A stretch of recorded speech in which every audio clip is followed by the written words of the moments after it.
Serge, merci beaucoup d'avoir accepté de m'aider aujourd'hui avec une recette.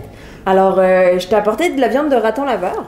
Puis je t'ai demandé de nous préparer une recette qu'on pourrait partager et qui serait facile à faire pour un peu tout le monde. Peux-tu nous présenter à quoi ça va ressembler aujourd'hui? Bien, tout à fait.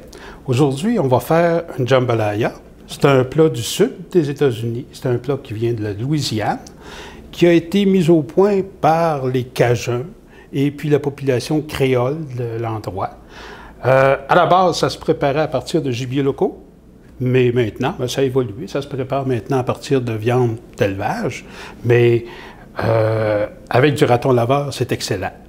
Et puis, c'est un plat traditionnel, un plat de grand-mère. C'est un plat qui est plein de saveurs, qui vont nous transporter dans le sud des États-Unis. Bon, ben pour cette recette-ci, on a besoin nécessairement de viande de raton laveur, d'oignons, de carottes, de céleri, poivrons, oignons verts, de la saucisse. Traditionnellement, en Nouvelle-Orléans, ils vont utiliser une saucisse fumée, qui, ici, c'est difficile de se procurer. Donc, moi, j'ai utilisé de la saucisse de porc. C'est une question de goût, puis de disponibilité. On peut utiliser la saucisse qu'on aime. Du riz, graisse de bacon, bacon, un peu d'huile, sel, poivre, bouillon de poulet, et puis nécessairement des épices cajun qu'on va fabriquer à l'instant. On a besoin d'ail déshydraté, de paprika, de thym, d'origan, un peu de cumin, du poivre de Cayenne, du poivre noir et des graines de céleri. OK. Au niveau des proportions, c'est très simple. Ail déshydraté, une portion. Paprika, on veut qu'il y ait une belle couleur. Donc, 2 portions. Du thym, une portion. Origan, une portion. Cumin, un tout petit peu. Une demi-portion. Du poivre de Cayenne. Si on était en Louisiane, j'en mettrais beaucoup. Mais au Québec, on a les palais fragiles, donc une demi-portion.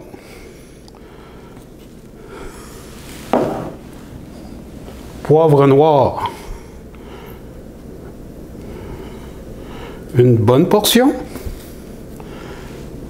Et des graines de céleri.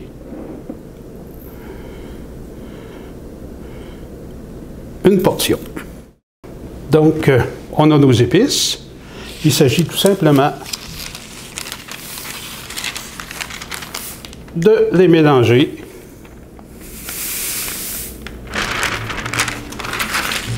Et puis, on est rendu en Louisiane.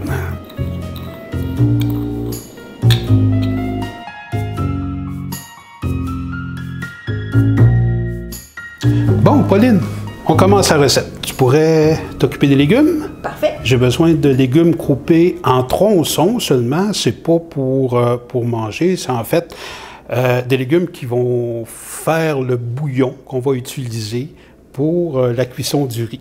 Très bien. Donc, tu laisses les feuilles, c'est plein de saveurs.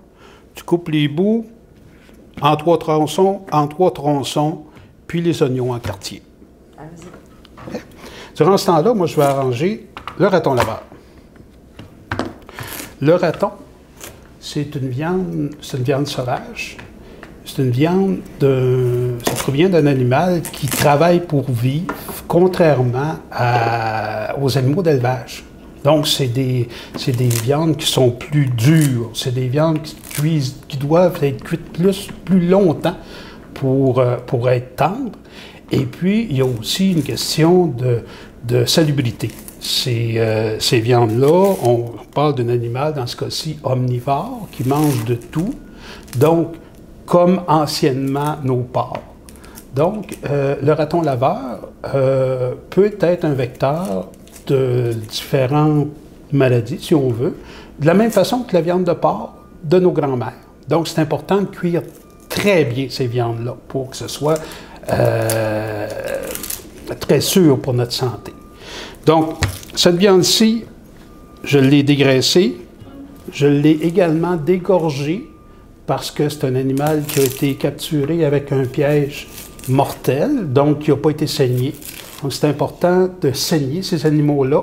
Donc, je l'ai fait tremper dans l'eau froide pendant 6 à 8 heures, de façon à drainer le sang qui restait dans les tissus.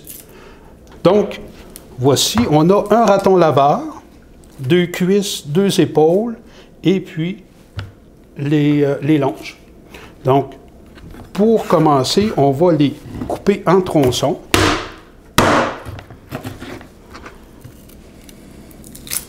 Et puis, maintenant qu'ils sont coupés en tronçons, on peut les faire revenir, les faire dorer dans le chaudron et les assaisonner avec nos épices cajun.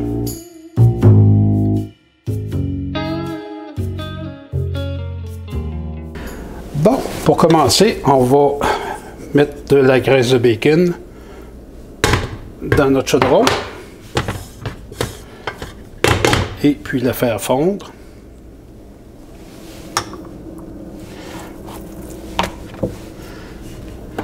On va assaisonner généreusement les morceaux de viande.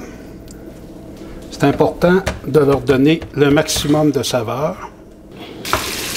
Donc, une fois que l'huile est chaude, on peut commencer à faire dorer notre viande. Très important, ça va lui donner du goût. Ça va développer aussi les saveurs des épices. C'est important aussi de ne pas surcharger le chaudron pour ne pas le refroidir. La viande doit être saisie et dorée. Poivre.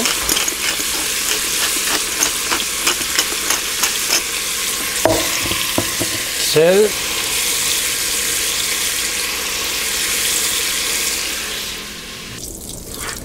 La jambalaya, c'est comme un millefeuille de saveurs.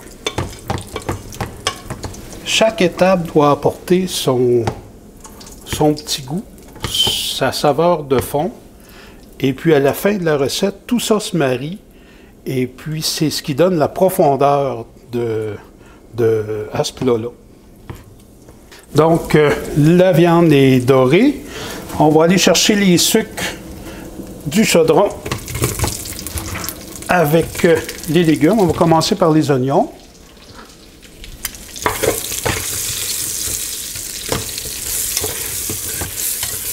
Pour tout de suite, ce qui est important, c'est de bien aller chercher tout ce qu'il y a de saveur dans le fond du plat. Et puis, de donner une petite coloration aux oignons pour un peu de saveur additionnelle.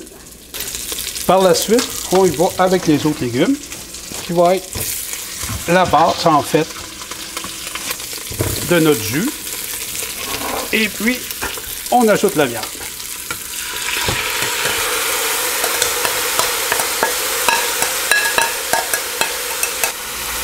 Un petit peu de poivre.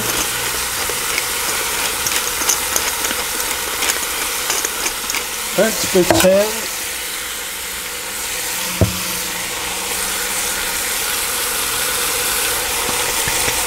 On mouille avec de l'eau à hauteur.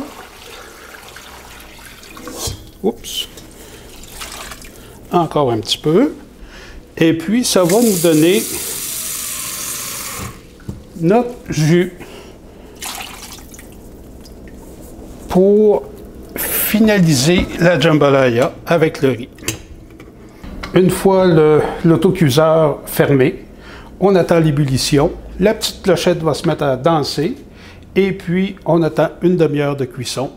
À ce moment-là, la viande va être cuite et le bouillon va être prêt. Durant le temps que notre viande pré-cuit, on va s'occuper là des autres éléments de la jambalaya. Couper nos légumes, couper nos saucisses, nos lardons. Je te présente la trinité cajun. Céleri, oignon et poivron. C'est la base de la cuisine cajun. On le retrouve dans pratiquement toutes les recettes. Si tu pouvais laver ça, moi, durant ce temps-là, je vais commencer à arranger les oignons. Ça prend une bonne quantité d'oignons. Là, on fait un plat pour 4 à 6 personnes. Donc, on va mettre des oignons petits à moyens. On va en mettre 4, comme il faut, qu'on va faire fondre et caraméliser tantôt. Au niveau des poivrons, on peut utiliser des poivrons, à la base, des poivrons verts, mais pour diversifier un petit peu les saveurs, on peut y aller avec des poivrons rouges comme ça.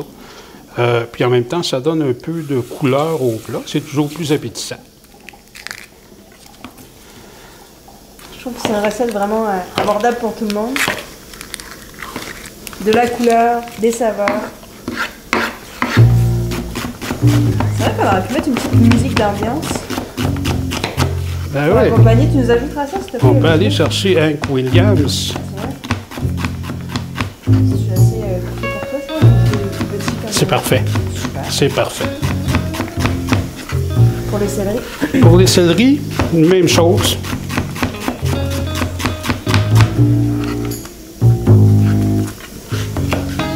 Tu gardes les feuilles? Tu gardes les feuilles nécessairement. C'est un concentré de saveur. Donc de l'ail, quelques bonnes gousses d'ail. Pas pressé, mais ciselé. On va faire blondir puis caraméliser en même temps que les oignons. Les saucisses, on va couper ça en tronçons.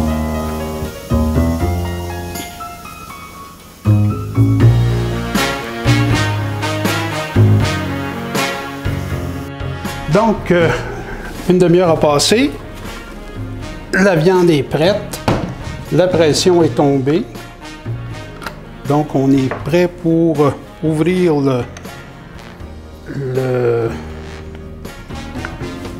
l'autocuiseur.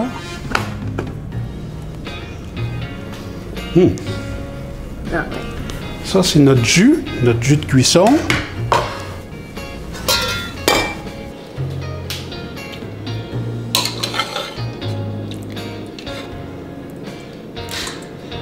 Et puis, notre viande qu'on va désosser un petit peu plus tard.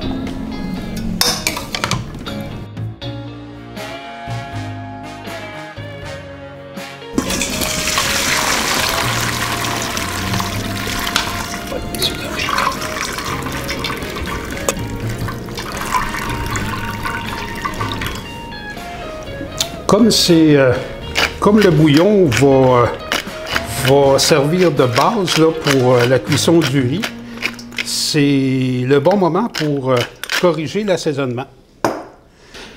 Bon, maintenant, la viande est cuite. Il s'agirait maintenant de la désosser. Puis, durant le temps que tu vas faire ça, moi, je vais pouvoir commencer à faire cuire les légumes et puis les viandes pour terminer la recette. Allons-y. Moi, durant ce temps-là, je vais commencer à faire chauffer mon chaudron et puis je vais commencer à faire cuire les viandes.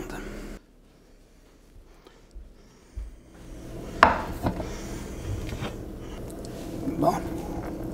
C'est le temps de mettre les lardons. Jusqu'à date, je n'ai pas beaucoup parlé de quantité. Pour une simple raison, c'est que comme c'est un plat campagnard, on y va selon nos goûts. Donc, les lardons, on peut parler peut-être de 3/4 de tasse de lardons. Pour les viandes, la règle du pouce, c'est à peu près la même quantité de saucisses que de viande, que de la viande principale, si on veut.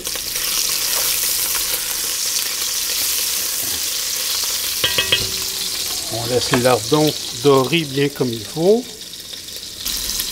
Il faut faire attention si on utilise des lardons au niveau du sel.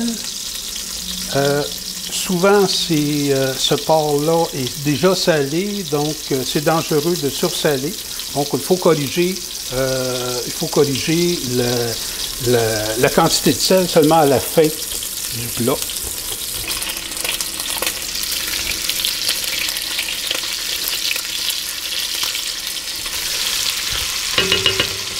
On va ajouter un peu d'épices cajun.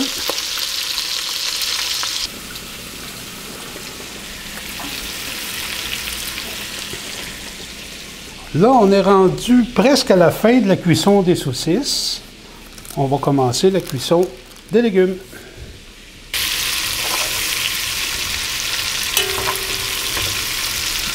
Et puis, quand on ajoute les oignons, ben, on va se trouver comme déglacer notre chaudron. Puis, aller chercher tous les sucres, c'est-à-dire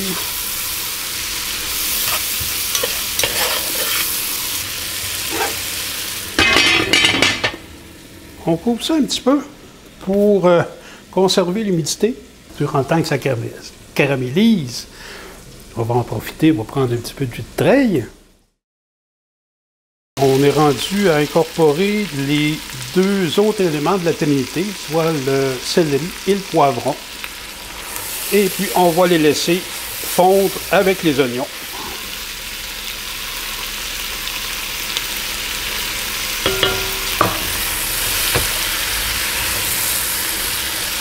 Quand les céleris vont être translucides, on va pouvoir réincorporer les deux viandes, le bouillon, et porter ça à ébullition. Je vais mettre du liquide dans la tasse à mesurer. Ça donne combien de tasses? 4. OK, mais ça dedans, on couvre à niveau. Jusqu'au niveau de la viande, puis un petit peu plus. C'est important de bien mesurer son liquide parce qu'en fin de compte, c'est ça qui va déterminer la quantité de riz à mettre dans la préparation. Donc, Pauline, ça bouille. C'est le temps d'ajouter le riz. Donc là, on a 7 tasses de liquide. Ça nous prend 3 tasses et demie de riz. Et puis, après ça, on brasse. On couvre. Et puis, on met le feu au minimum pour 20 minutes. Ben, c'est toute une première expérience culinaire parce que trapper et mettre en valeur la fourrure, c'est quelque chose avec lequel on a un peu plus d'habitude.